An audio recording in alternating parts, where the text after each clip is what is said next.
and finally taking you through a quick look at the Israel-Iran conflict. After 12 days of war that was aimed at crippling Iran's nuclear infrastructure, a new intelligence report now suggests not all is lost for Iran.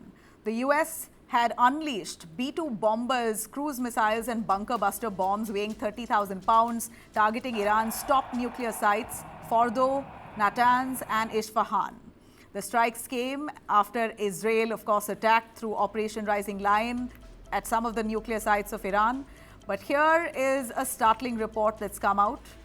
In fact, as much as Donald Trump claims that their attacks on Iran's nuclear sites was a big success, US intelligence says otherwise. A classified report by the Defense Intelligence Agency says the strikes caused damage only, but failed to destroy Iran's core capabilities. Much of Iran's uranium stockpile was moved ahead of the attacks. Fordow, which is Iran's most fortified site, remains largely intact, protected deep inside a mountain. Despite the massive strikes, Iran's program could be restored within months. This is what experts suggest, especially that report clearly suggests. Still, President Trump remains defiant. He, of course, says that the targets have been hit and also wants now a Nobel Prize for striking ceasefire between Iran and Israel.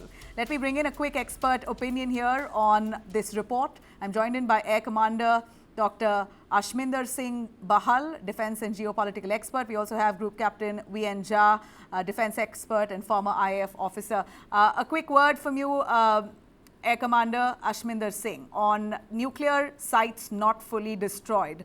What would you say to that report that's coming from the United States intelligence?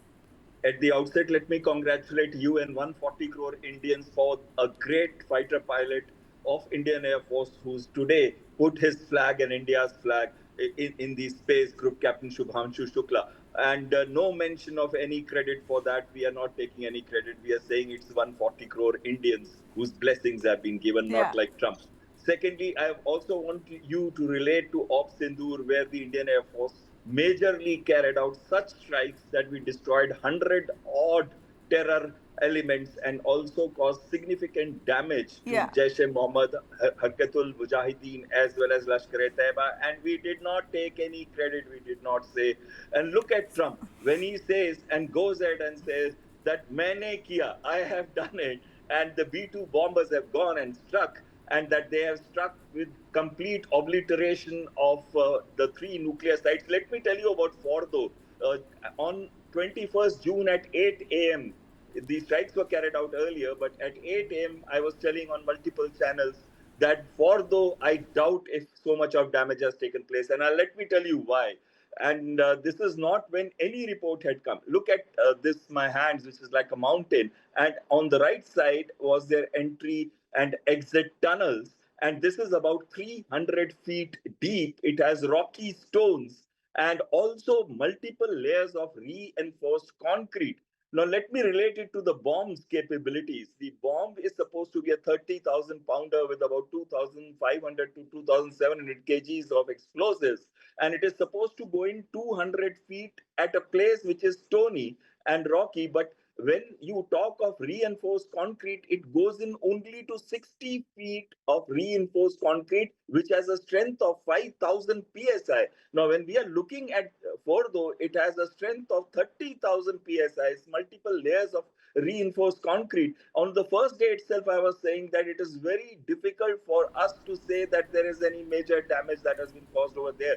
And therefore, I felt that it was basically the top portion where the entry-exit tunnels were there, which got damaged, as well as the portion where it went in and exploded. There was weakening of the structure, but there was no major damage, visible either outside, because there were certain indications that yes, some of the lime has come out of the stony elements, but there was no indication whether there is any leak of radiation or that any of these. So you're also indicating, as per what intelligence reports of the US says, one more thing I must tell you. Iran had already started moving out. Yes, that's precisely what we know, that Iran was smart enough to move it out. But as we're short on time, Group Captain V.N. Jha, your take on this report that not all gone for Iran. They could very well bounce back in a few months. Well, there is hardly any scope for speculations. Either there is a damage or there is no damage. If there is a damage, what is the extent of it? In this rocky sort of terrain, if there is a damage, how much of the damage is there, that only local inspection will tell you. Otherwise, the picture, maybe satellite picture, will tell you how much is the extent externally in some of the aspects. The parameters are, if there could have been an IR camera, IR photograph taken immediately after the assault, it would have told you the extent of the damage that was there. Secondly, if there is a caving in of the rock overhead, you can assume that there is a damage. Look, these are the centrifuge which are extracting 60 to 90% of the uranium that we knew of at Fordow underground complex. If there is a sort of damage to any of those centrifuges, those the raw material will leak there into that. These may not come overhead as a contaminant or as a radiation. At the most, we have seen the smoke coming out of the complex. Immediately after the attack, about 3 hours, there was a driver driving his vehicle towards the Fordo, and good about a minute and a half of the clips is available there, which is showing the galloing smoke out of the complex. Yeah. That means there was a fire. If there was a fire, there would have surely been damage there underneath. How much, we can't say. I can't speculate about it. I can't say whether there was it or there was none of it. So from the looks of it, sir, Group Captain V.N. Jha and Commander Ashminder Singh, from the looks of it, it seems like the US intelligence report has caught it right. There's not much damage. We've, of course, got to closely track on what's going to happen in the next few months. Will Iran really bounce back? They're already screaming in the parliament, death to America, death to Israel. What's going to be their plan ahead? Right here, we're here to track. Thanks very much.